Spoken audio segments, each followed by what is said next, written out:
Pasiteri uyu munsi waduteguriye iki? Icyaha ca 27 gikurikira icyaha ca 26 c'ubunebwe nico tugezeho. Ego Pasiteri uvuze ko ari icyaha ca 27, ese ibi byaha bya 27 wasobanurira abantu umuntu ashobora kuba ari umuntu uyu munsi ari ubwa mbere ageze kuri gusenga everyday yumvise ngo icyaha ca 27 ese arumva mwiki?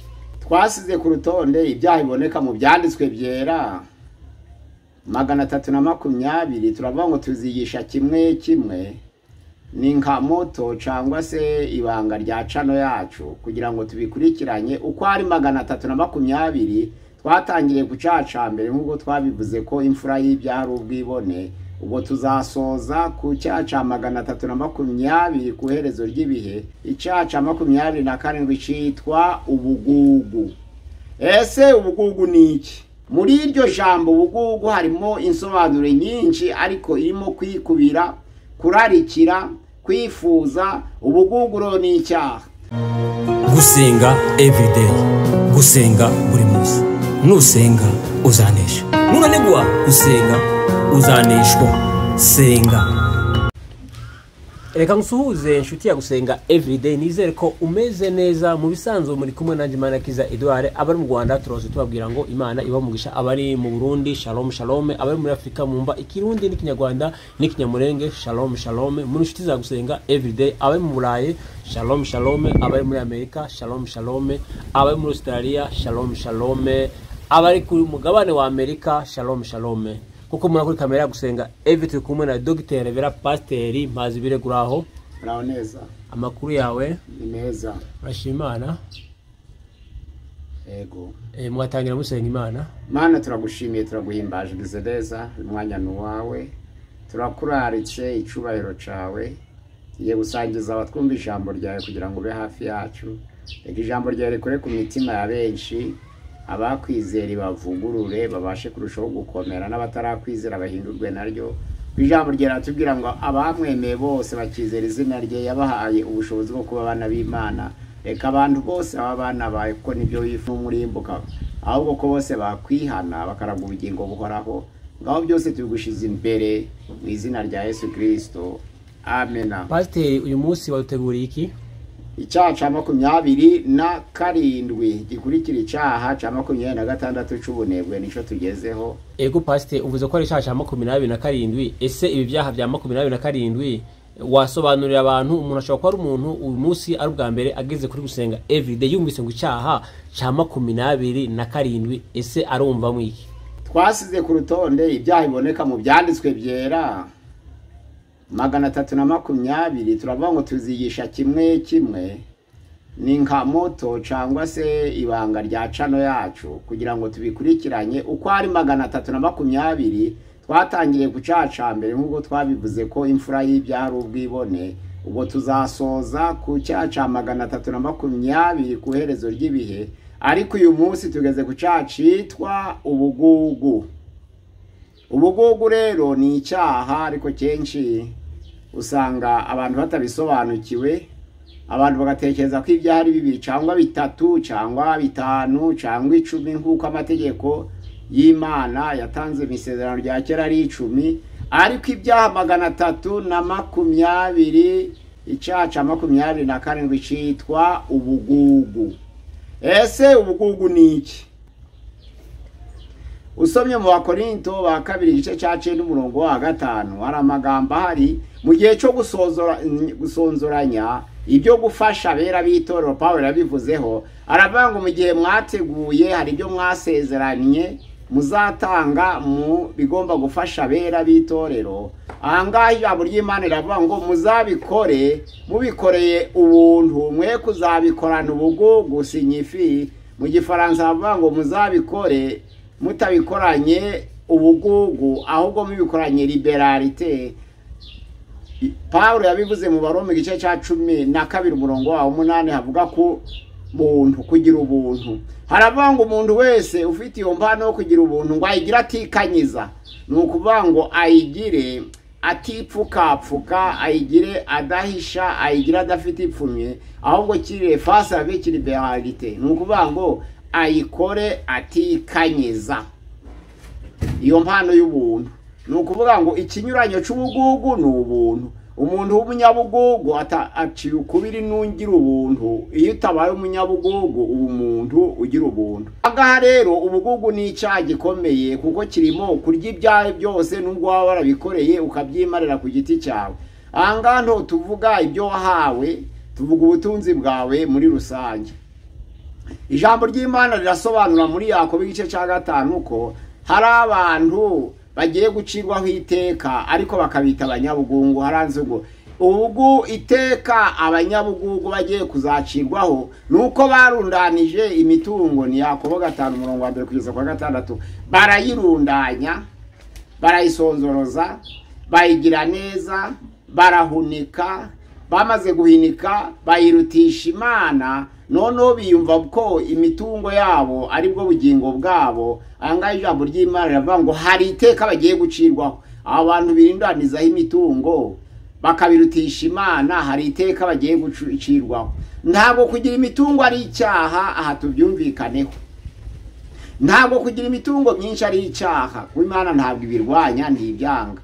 Ariko kugira imitungo cyangwa ukagira ubutunzi warundanije kugera igihe ubukunda ukaburutisha Imana yabuguhaye, ntutekereze ko ari ubw'Imana ko bugomba gukoreshwa mu mirimo y'Imana. Angaho watambikiriye wakoze icyaha. Mu bugugu rero harimo kwifuza, mu bugugu harimo kwikubira, mu bugugu harimo kurarikira. Muri iryo jambo bugugu harimo insobanuro nyinshi ariko irimo kwikubira, kurarikira, kwifuza. Ubuguguro ni icyaha.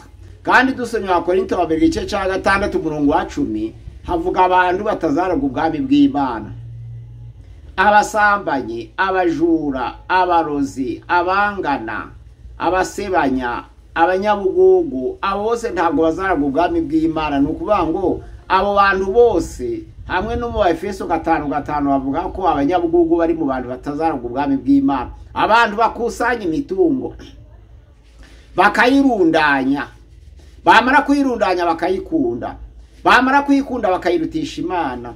Ntibamenye ko ari yo gukoreshereza Imana, ko ari imitungo Imana yabahaye nkaho bakoreshereza Imana mu byayo. Arega burya iyo turi bazima Imana ikaduha ku mitungo yayo tuyikoresha dukorera Imana mu murimo wayo, ariko dukoresha ibyayo kuko ni Imana yabiduhaye. Anga rero ubugugu ni icyaha gikomeye cyane. Ubugugu bisobanura ngo kwanga gutanga.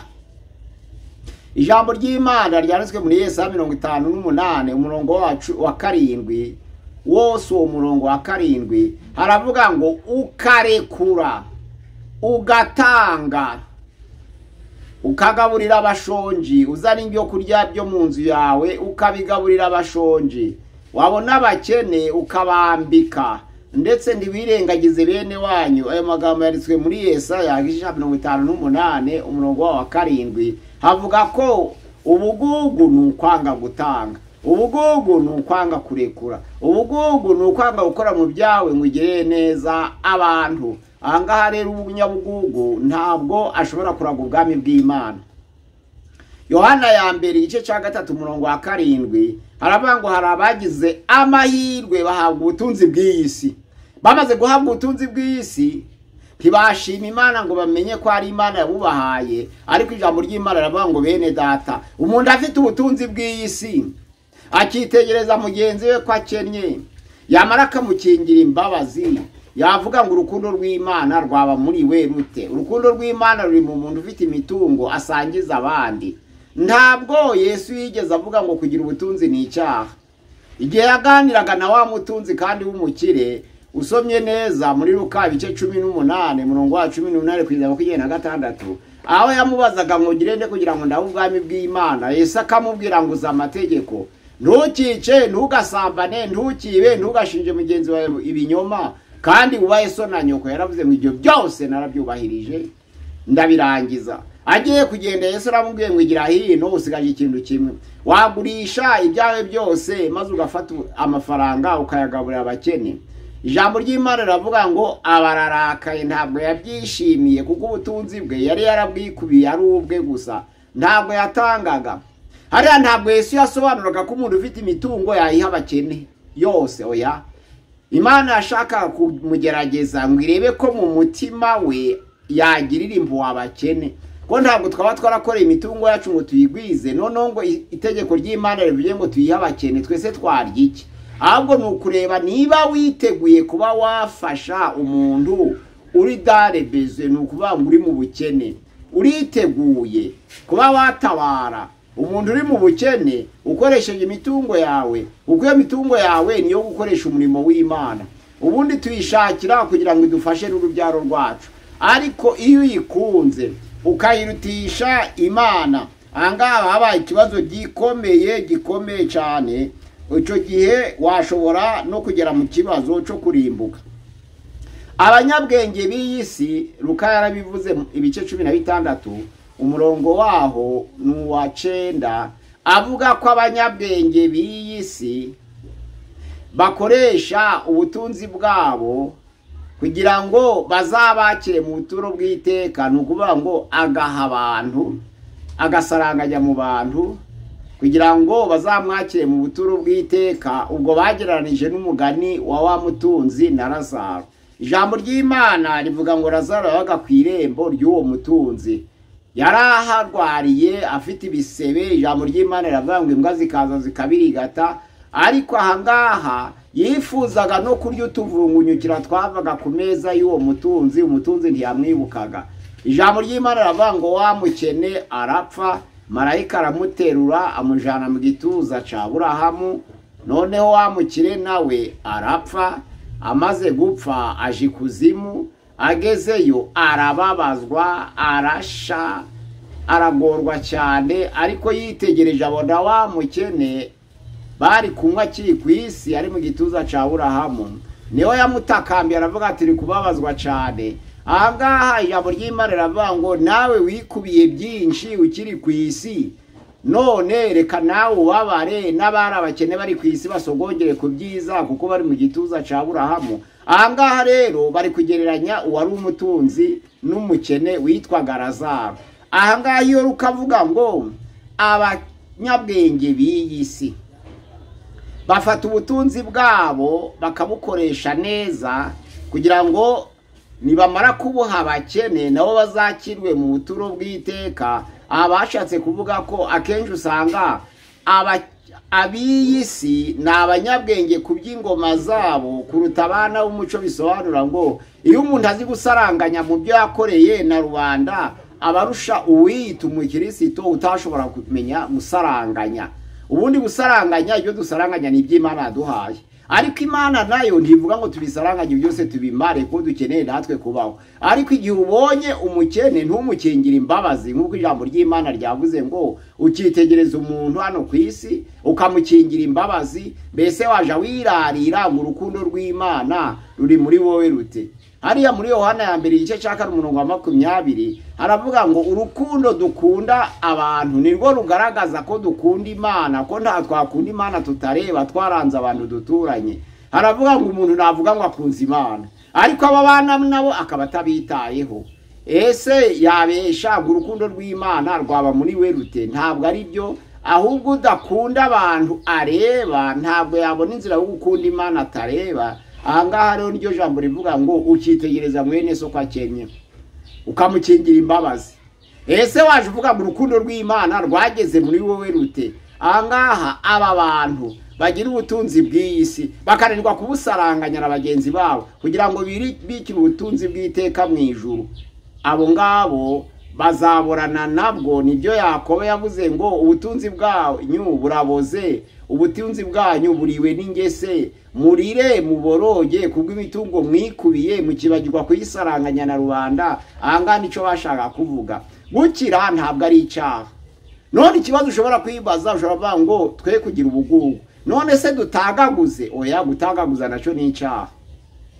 Ijambo ry'Imana muri Imigani 19:14 haravuga ngo ibintu n'amatungo tubiragwa n'ababyeyi, ngo ariko umugore ahangaha witonda tumuhabwa n'Uwiteka. Ariko muri za Bibiliya ntabwo bakoresheje witonda, bavuze umugore w'umunyabwenge. Verisiye zimwe zakoresheje intelligente, izindi zakoresheje sage, ariko ahangaha ni umugore w'umunyabwenge atangwa n'Uwiteka. Iri jambo rero ubwenge mu gihe burayo hokuma niryo bita mu Giswahili bahinduye ngo hekima. Hokuma risobanura ngo kugira ubwenge bwo gushobora no kurinda imitungo. Gutagaguza rero naco ni icaha. Twari dukwiriye gukoresha imitungo yacu tuyikoresha ibyiza. Niko Paulo yavuze mu Efeso igice ca 4:27 kugeza 28 aho yavuze ngo ntimubererekere Satani, uwibaga ntiyongere kwiba, ariko buri wese akoresha amaboko ye akora ibyiza. Ijambo ry'Imana rirasurinye kugira ngo ryo kumutungwa anyurwe abone n'ibyo gusagurira abakene, akoresha amaboko ye akora ibyiza. Gutandukanya rero kwaya gutagaguza bitandukanye no gutanga utangiye ubuntu. Ntabwo umuntu w'umunyabwenge atagaguza, kuko gutagaguza bisobanura gupfusha ubusa, kubitanga nta kamaro.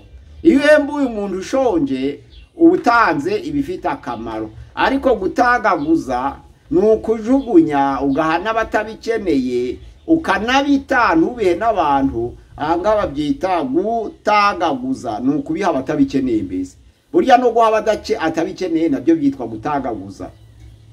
Ubundi ngo Imana izatanga ku bantu bagwa neza, ku bantu bagira ubwo buntu twavuze butandukanye n'ubugugu, n'abatanze ibyabo bakoreye bakabikorera mu kuri, ariko baje gutanga bagatanga batabara. Nibyo byitwa igikorwa cyo kugira ubuntu, bitandukanye n'ubugugu. Paulo yavuze ko abera b'itorero ry'i Korinto bahoraga igihe cyose bakora inama, bamara bagasonzoroza impiya, bagasonzoroza ibikoresho, bakareba ibyo kurya bakabiteranya, noneho bakahamagara abizera bose bakareba ni bande kisodare bezwe babikeneye, ni bande babikeneye, bakabatabara kugira ngo bazahabwe ingororano kuko batabaye mu nzira zo gukiza. Ibyo nibyo bita gutanga mu buryo bw'ubuntu.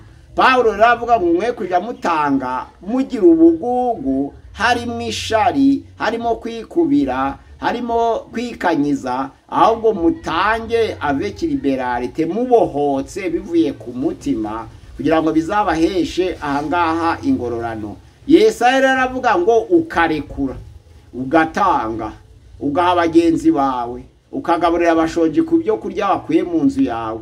Ahangaha umuntu udatanga nk'uko twabibonye mu Efeso 5:5 ari mu mugabane w'abatazaraga ubwami bw'Imana. Niba afite imitungo ye akanga kuyisaranganya n'abandi, akenshi nicyo bituma abantu bakunda no kwiyahura. Nuko abana n'abakena n'umukire igihe yagiye yakennye bo bakize agatinya kubana nabo akiyahura. Ubu nicyo cyane gituma abantu biyahura. Ikindi n'abantu babaye abayobozi bakayobora nabi, icyo gihe iyo batakira abayobozi bariyahura nyine, kuko batekereza ko abazabayobora bazabitura ibyo bakoze, bariyahura nyine. Ariko umuntu wagize imitungo akayitangaho igatabara bari mu bukene, umuntu wayobora akayobora neza ariko akayoborana imbabazi kuko nayo ni impano, uwo ntabwo abasha kwiyahura kuko atagikora uwo murimo. Ahangaha Yesu aravuga ngo ukarekura, ugatanga, ugakora mu byawe, ukagaburira abashonji, ukambika abakene, ukabakurura ukabazana iwawe, ntiwirengagize bene wanyu. Icyo gihe uzabika ubutunzi bwawe mu ijuru. Muri Mateyo 25 hari amagambo meza, hari umurongo wa 31 kugera ku murongo wa 40, ariko tugeze ku murongo wa 40 turawusurinya cyane. Hari aravuga ngo ubwo umwana w'umuntu azaza mu bwiza bwe azanye n'abamarayika mu cubahiro cye, ngo amahanga yose azateranira imbere ye, nibwo azabarobanura nk'uko umwungeri arobanura intama mu ihene. Intama azazishira iburyo, ihene azishira ibumoso. Azahamagara abari iburyo ngo muze abo data yahaye umugisha, murabwo ubwami bw'iteka mwasezeraniwe kuva kuremwa kw'isi. Kuko nari nshonje muramfungurira, nari mfite inyota mumpa icyo kunywa, nari nambaye ubusa muranyambika, nari ndi umushitsi murancumbikira, nari ndi mu nzu y'imbohe muransura, nari ndi mu bitaro muza kundeba. Ahangaha ijambo ry'Imana riravanga abari iburyo bazabaza Yesu bageze mu bwami bw'Imana ngo twakubonye ryari. Ku murongo wa 40 riravanga ngo cyagihe mwagiriraga neza abato muri mwe, cyagiye mwagiriraga neza aboroheje muri mwe, cyagiye mwafunguriraga aboroheje muri mwe, cyagiye mwagaburiraga aboroheje muri mwe, cyagiye mwagiye cyo kunywa aboroheje muri mwe, cyagiye mwacumbikiraga aboroheje muri mwe, cyagiye mwasuraga ku bitaro aboroheje muri mwe, cyagiye mwasangaga ku nzu y'imbohe aboroheje muri mwe, mukabasura mukabajyanira ibyo kurya, ngo burya ni nje mwabikoreraga. Ahangaha rero azabwira abari ibumoso bameze ngene ngo mwumve imbere mwa nkozi z'ibibi mwe, muje mu muriro wa Satani. Abantu batatanga bafite ubutunzi bari mu ruhande rw'ihene, nabo bazaja mu muriro wa Satani. Ntabwo Imana ivuga ngo ibyo twakoreye byose tubitange. Ntabwo Imana ishigikira ubugugu, ariko nta nubwo ishigikira gutagaguza. Kuko umuntu akorera kugira ngo yubakire umuryango we, ariko niyubakira umuryango wibuka ko Imana yabiguhaye nawe kugira ngo yibuke abatabifite. Kuko Imana niyo nyirabyo.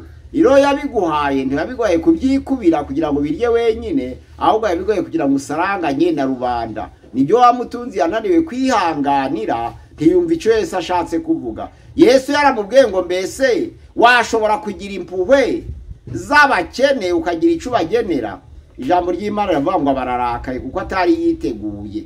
Abantu benshi rero bafite ubutunzi ariko ntaba biteguye gutanga. Abantu benshi bararundanije ariko ntabwo biteguye na hato gutanga. Abantu benshi barikubiye buzuza ibigega ariko ntabwo biteguye gutanga. Ahangaha ijambo ry'Imana riravuga ngo dutange, nibyo, ariko gutanga kwacu kwe kuva mu kwikanyiza, ahubwo tutange dutangira ubuntu, atari ugutanga kubwo guhatwa, kuko ingororano z'Imana ziha abatanze babikuye ku mutima. Nuvuga ngo utange ubikuye ku mutima, umutima mwiza niwo uvamo iby'ubugingo. Imigani 4:3 baravuga ngo rinda umutima wawe kurusha ibintu byose birindwa, kuko ni mu iby'ubugingo byose bikomoka. Imirimo yose dukora hano ku isi dukoresha n'amaboko, iyo tutayikoze ivuye ku mutima turavunika, ariko ntabwo ibasha guhesha ubugingo. Igihesha ubugingo ni icatanzwe kivuye ku mutima, kandi ibyo dutanga bihesha ingororano iyo twabitanze dutabara. Ugaha umuntu waburaye, ukagaburira abashonji, ukambika abambaye ubusa, icyo gihe ntiwirengagiza abakene ukabazana iwawe, niho uzahabwa ingororano, kuko watangiye imitungo yawe gutabara.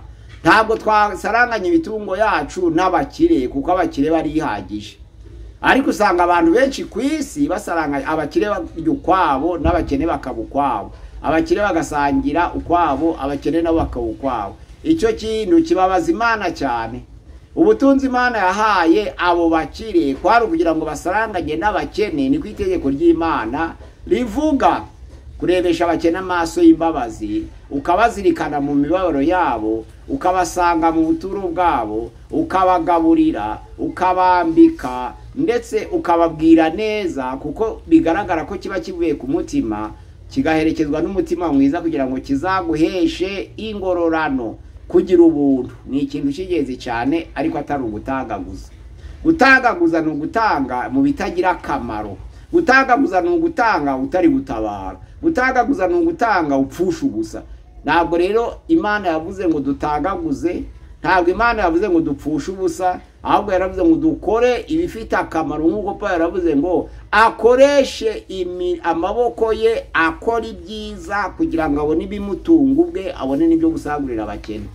Bene data, mwirinde icyaha cyo kugira ubugugu. Ibyo Imana yakugeneye ni Imana yabiguhaye, ntabwo ari wabyihaye.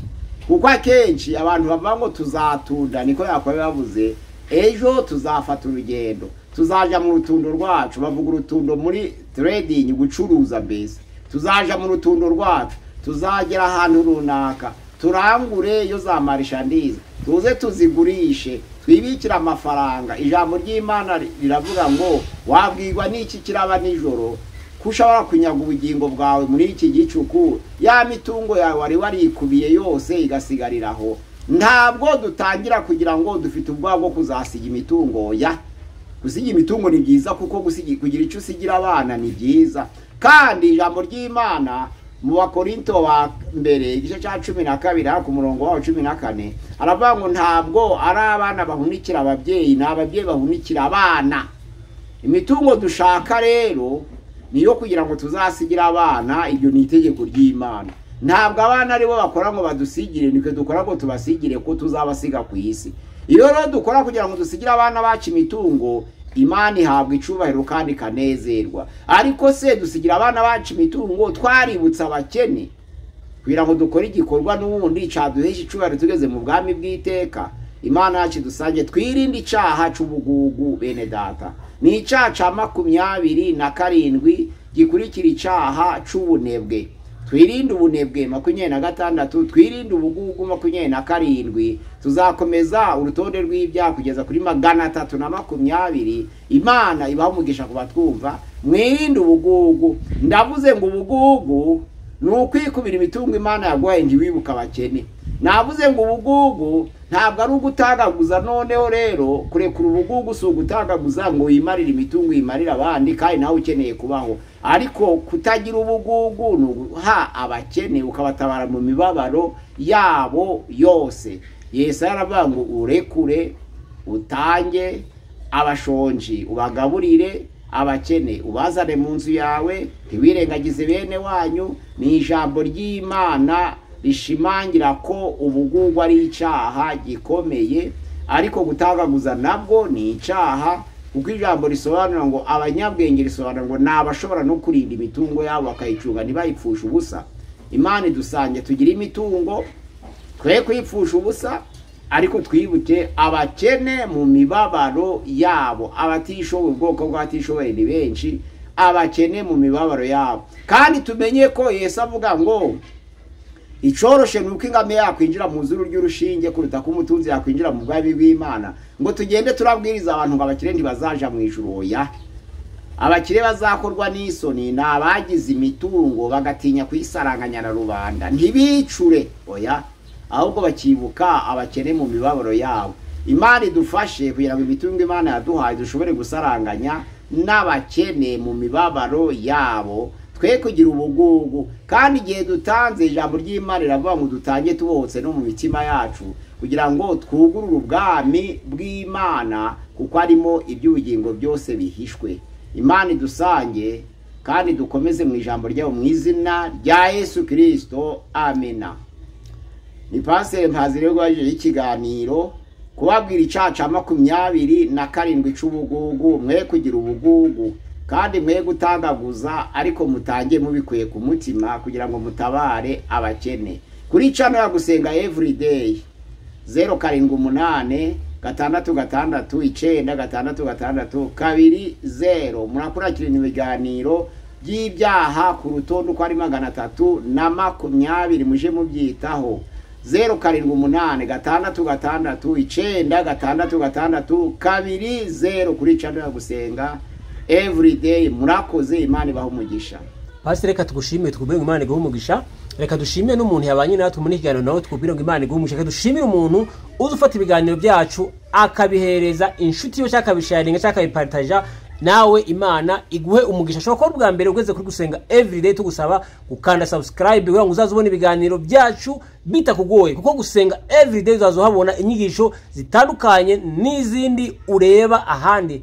Nimba ushaka kumenya ijambo ry'Imana, kumenya Bibiliya, kurikira Gusenga Everyday. Pastor, turagushimiye kuhiga ku caha ca 27 mu byaha bigize Bibiliya. No kuvuga ngo ibyaha 320 Pastor yatubwiye biri mu gitabo ca Bibiliya kuva mu itangiriro mu byashuri Yohana, ni ibyaha 320. Nimba ukeneye kuzakurikirana ibiganiro byacu, ibi biganiro bambe ibi byaha byose 320, kandi subscribe kugira ngo uzazubona notification canke uzazubona message y'ikiganiro ko kigiye kigeraho. Turabashimiye tubabwira ngo ikiganiro nawe ubutaha. Shalom shalom shalom. Gusenga Everyday, gusenga buri munsi. Nusenga uzanesha, nunanigwa gusenga uzaneshwa. Senga.